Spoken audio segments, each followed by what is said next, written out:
नमस्कार, जय हिंद, वंदे मातरम साथियों। मैं नितिन गुप्ता स्वागत करता हूं एक बार फिर से आप सभी का आपके अपने यूट्यूब चैनल गुरुकुल इंडिया पर।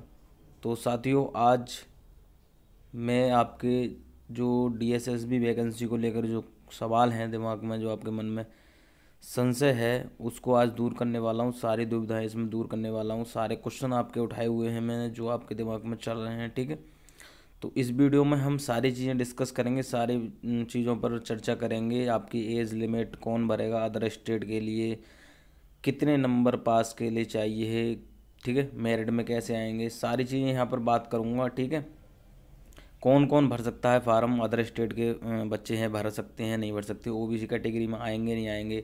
ठीक है, तो सारी चीज़ें इस वीडियो में डिस्कस करने वाले हैं, तो वीडियो के अंत तक ज़रूर बने रहेंगे।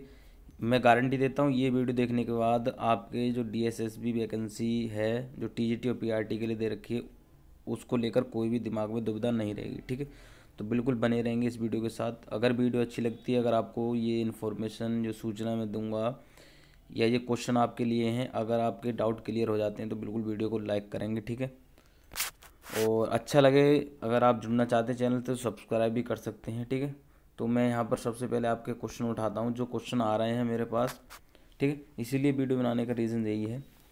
सारे क्वेश्चन मैंने लिए हैं, जो जो आपके दिमाग में डाउट है। सबसे तो देखिए, पहले क्वेश्चन से हम शुरुआत करते हैं कि सबसे पहले जो बीएड और बीटीसी हैं या डीएलएड हैं, वो कौन भर सकेगा फॉर्म। ठीक है, तो देखिए, सबसे पहले हम बात करेंगे बीएड के लिए। तो बीएड वाले जो हैं वो टीजीटी का फॉर्म भर सकते हैं।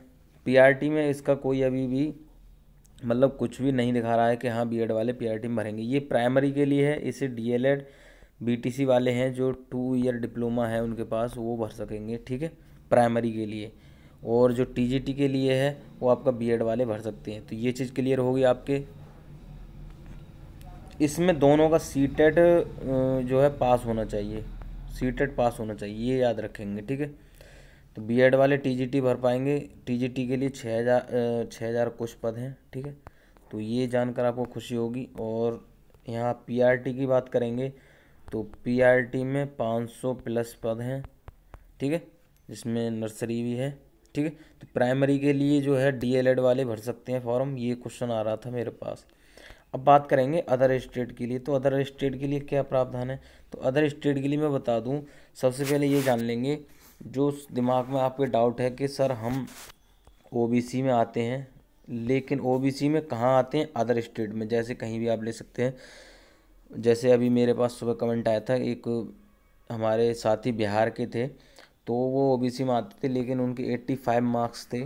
ठीक है, अब वो कह रहे हैं कि सर हम जो डीएसएसबी है उसमें एलिजिबल हैं या नहीं है। तो मैं उनको बता दूं, या उन जैसे जो सभी साथी हैं, ठीक है, जिनके दिमाग में ये डाउट चल रहा है, तो मैं बता दूं, वो अगर कोई भी दिल्ली को छोड़कर, ठीक है, दिल्ली को छोड़कर जितने भी साथी ओबीसी कैटेगरी के हैं, वो केवल सब जो है जनरल में आने वाले हैं। ठीक है, क्या है, उनकी जो मेरिट है वो जनरल के हिसाब से लगेगी, क्योंकि अदर स्टेट के हैं।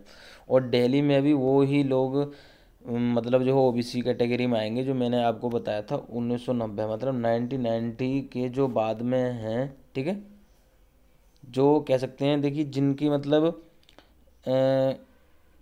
जिन जो कई सालों से वहाँ पर रह रहे हैं, जिनके जो डॉक्यूमेंट हैं, जो आप जो भरेंगे फॉर्म, वो डॉक्यूमेंट वहीं के ही हैं। जैसे हाई स्कूल किया है आपने, वहीं से इंटर किया है, ठीक है, ग्रेजुएशन किया है, तो वो आसानी से उसमें भरेंगे और उसका फ़ायदा आपको मिल आएगा। ओबीसी के लिए, ठीक है, एससी एसटी के लिए, आपके लिए, सभी के लिए। ठीक है, फ़ायदा अदर स्टेट आप याद करेंगे। और इसमें देखिए एज के लिए भी कुछ बेनिफिट है आपके लिए, मैं बताऊँगा आगे, सारी चीज़ें हैं। तो अदर स्टेट के लिए मैं बता दूँ, अगर वो 90 से कम हैं, ठीक है, उनके जैसे सीटेट तो सभी के लिए मैंने अभी आपको ऊपर बताया। तो सबसे पहले बीएड बीटीसी के लिए मैंने बता दी, बीएड के लिए टीजीटी भरेंगे और डीएलएड वाले पीआरटी प्राइमरी वाला भर पाएंगे। ठीक है, अब सीटेट की बात कर रहे हैं कि सीटेट पास तो हैं, ठीक है, सीटेट पास हैं, लेकिन अपने राज्य के अनुसार पास हैं। ठीक है, क्योंकि हर राज्य का अलग अलग होता है। जैसे रेट की बात करेंगे, वहाँ पर भी यही सिस्टम है कि अदर स्टेट के लिए जो है, आप अगर ओबीसी में भी हैं तो आप क्या सामान्य में आएंगे। ठीक है, क्या है, सामान्य में आएंगे।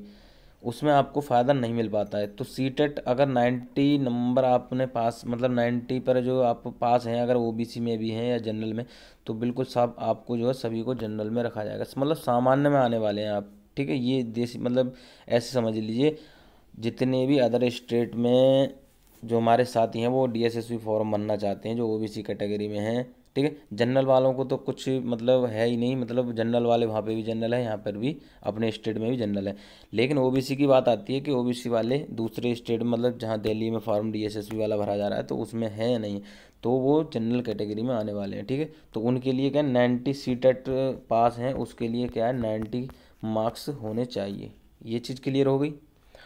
और अदर स्टेट के जितने भी राज्य हैं आपके, सभी के जो साथी हैं हमारे, जो शिक्षक भर्ती की तैयारी करते हैं, वो सभी जो है ये फॉर्म भर सकते हैं। ये चीज़ समझ में आ गई, सभी ये फॉर्म भर सकते हैं। मैंने बता दिया, सभी जनरल कैटेगरी में जो गिने जाएंगे, और सीटेट आपका 90 नंबर पर पास होना चाहिए।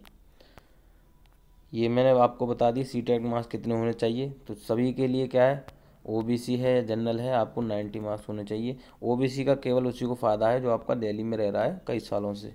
ठीक है, चलिए अब ये बात आती है कि जो जैसे बीएड वाले हैं या आपका डीएलएड वाले हैं, अगर अपेयरिंग मतलब जो अभी सेकंड ईयर में हैं, ठीक है, सेकंड ईयर में अभी पढ़ाई कर रहे हैं, उनका रिजल्ट अभी नहीं आया है, फॉर आपने पेपर दे रखे हैं, जैसे फोर्थ सेमेस्टर के भी पेपर हुए हैं, रिजल्ट, हाँ रिजल्ट आ चुका है। अगर कोई मतलब जो है कोई भी साथी है जो बीएड कर रहा है या बीटीसी कर रहा है, कुछ भी कर रहा है, अगर उसका रिजल्ट नहीं आया है तो वो इसके लिए नहीं होगा एलिजिबल।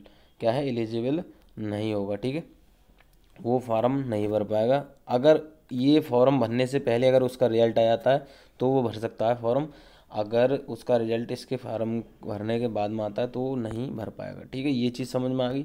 अब मेरिट में कैसे आएंगे और क्या क्या करना है, देखिए मेरिट में आपको क्या करना है, सबसे पहले इसमें दो आपका एक सब्जेक्टिव होता है और एक आपका होता है एक मतलब जो मेन सब्जेक्ट होता है।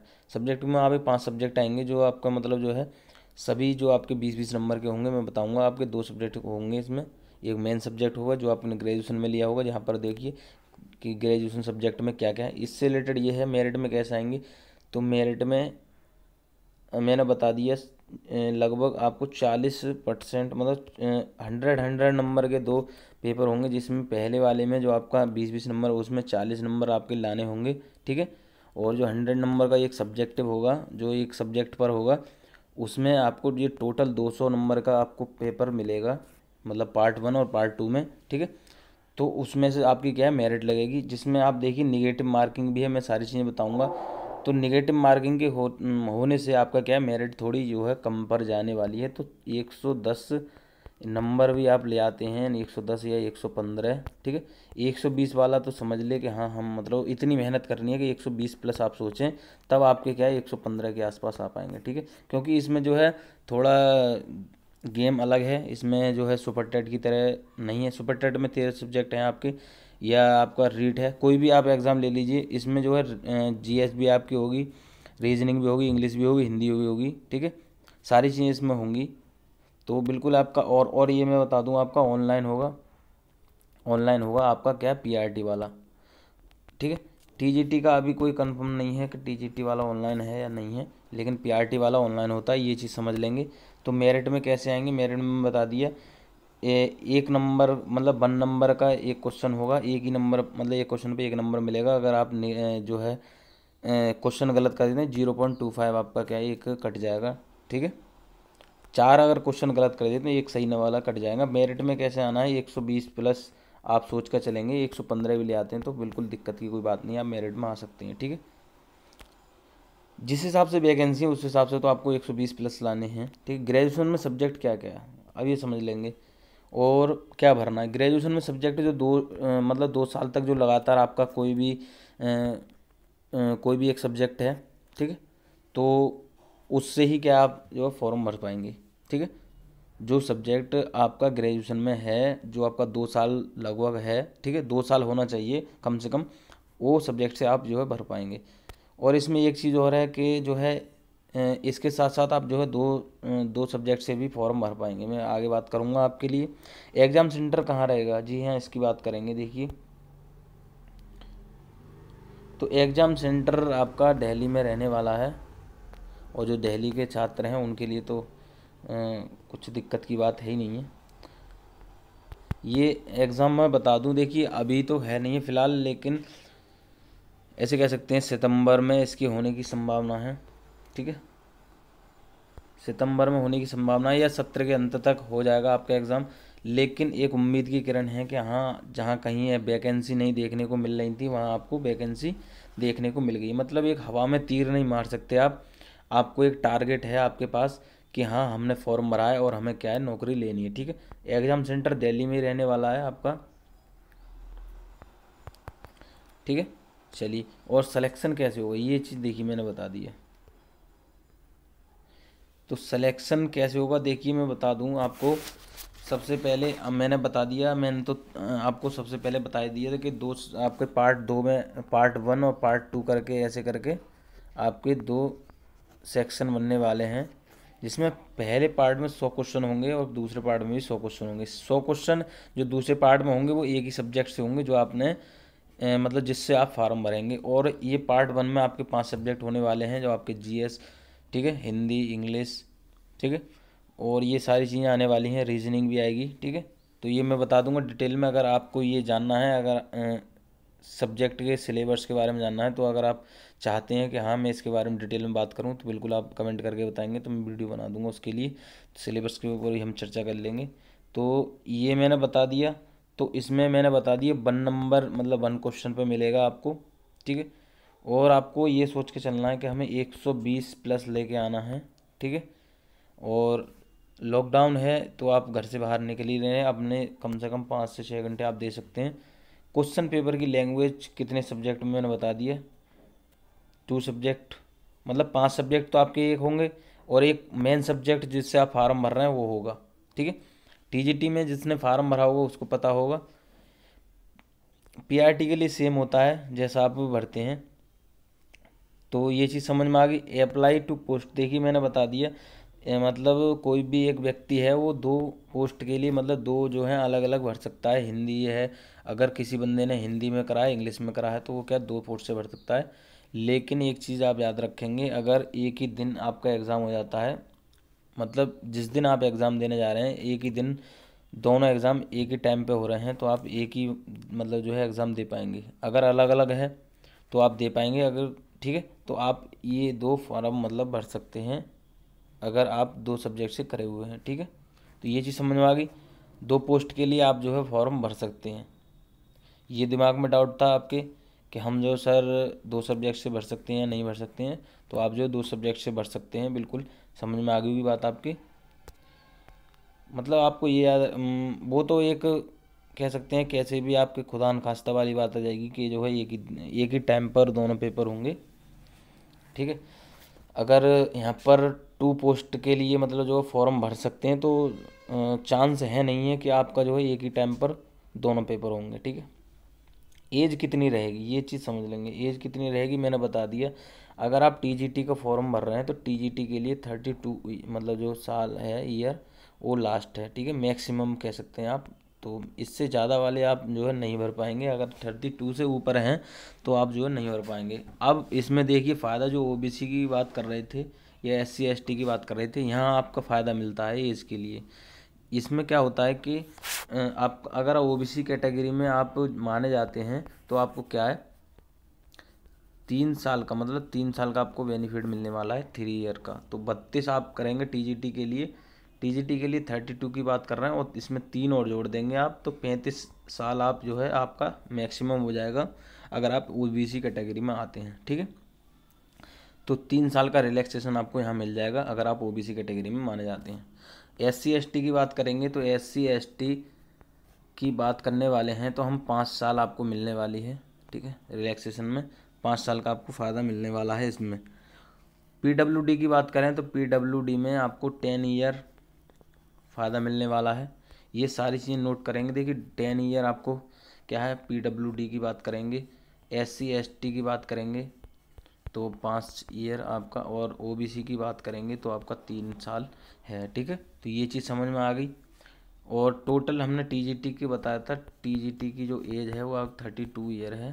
ठीक है, और पीआरटी की बात करें तो पीआरटी जो प्राइमरी के लिए है वो आपका 30 साल है। ठीक है, क्या है, लास्ट मैक्सिमम जो एज है वो आपका 30 साल है। ठीक है, तो ये चीज़, और देखिए जो मैंने अभी बताया ओबीसी के लिए और एससी एसटी के लिए मतलब 5, वो आपको पीआरटी में भी लागू होगा। तो ये चीज़ समझ में आ गई। अब बात करेंगे अगले क्वेश्चन की, निगेटिव मार्किंग है या नहीं। तो बिल्कुल निगेटिव मार्किंग है, मैंने बता दिया आपको 0.25 की निगेटिव मार्किंग है। निगेटिव मार्किंग ज़्यादा नहीं है लेकिन है, तो इसलिए क्या है, आप जो है तैयारी को ठीक प्रकार से आप करेंगे, क्वेश्चन गलत नहीं करना है। अगर आपने 4 क्वेश्चन गलत कर लिए तो आपका क्या 1 नंबर जो है कट जाएगा। ठीक है, तो निगेटिव मार्किंग है, बिल्कुल ध्यान से तैयारी करते चलेंगे। इस चैनल पर मैं आपकी तैयारी कराता रहता हूँ और वीडियो आपके लिए क्या है अब उपलब्ध करा दी जाएंगी। तो मैं आशा करता हूँ साथियों, जितने भी डाउट हैं आपके मैंने सारे क्लियर कर दिए हैं। सारे क्वेश्चन जितने आपके दिमाग में बनते हैं सारे क्वेश्चन मैं यहाँ लेकर आया हूँ। अगर इसके बाद भी अगर आपके दिमाग में कोई भी डाउट रह जाता है, कोई भी संशय रह जाता है, तो आप कमेंट करके पूछ सकते हैं। ठीक है, और हमारे, अगर आपको फिर भी कमेंट का जवाब नहीं मिल पाता या कुछ भी दिक्कत आपको महसूस होती है तो हमारे टेलीग्राम चैनल पर आप पूछ सकते हैं। ठीक है, टेलीग्राम चैनल पर आपको 2 फ़ायदा मिलते हैं। क्या है कि नोट्स पीडीएफ जो होते हैं आपको वहीं पर आप लोगों को उपलब्ध कराए जाते हैं। ठीक है, और कोई भी सूचना होती है या वीडियो का नोटिफिकेशन है आपको वहाँ पर मतलब वीडियो देखने को मिल जाती है, तो आप वहाँ से भी आपको वीडियो देख सकते हैं। ठीक है, तो टेलीग्राम से भी जुड़ जाएंगे, गुरुकुल इंडिया सर्च करेंगे टेलीग्राम पर तो आप जो है वहाँ ज्वाइन कर सकते हैं। तो मैं आशा करता हूँ जितने क्वेश्चन बनते हैं आपके दिमाग में डीएसएसबी जो वैकेंसी है पीआरटी और टीजीटी के लिए, वो आपके सारे क्लियर होंगे। ठीक है, जो साथी चैनल पर पहली बार आए हैं, चैनल को जो है क्या कर रहे हैं, शिक्षक भर्ती की तैयारी कर रहे हैं, चैनल को सब्सक्राइब जरूर करके जाएंगे, जिससे कोई भी शिक्षक भर्ती संबंधित सूचना आती है तो हम आपके लिए तुरंत लेकर आते हैं। ठीक है, और आपकी जो शिक्षक भर्ती संबंधित पढ़ाई है वो आपकी इस चैनल पर रेगुलर चल रही है, तो बिल्कुल बने रहेंगे इस चैनल के साथ। वीडियो अभी तक लाइक नहीं किया तो लाइक करके ज़रूर जाएंगे। ठीक है, तो मिलते हैं अगली वीडियो में। वीडियो देखने के लिए बहुत बहुत धन्यवाद।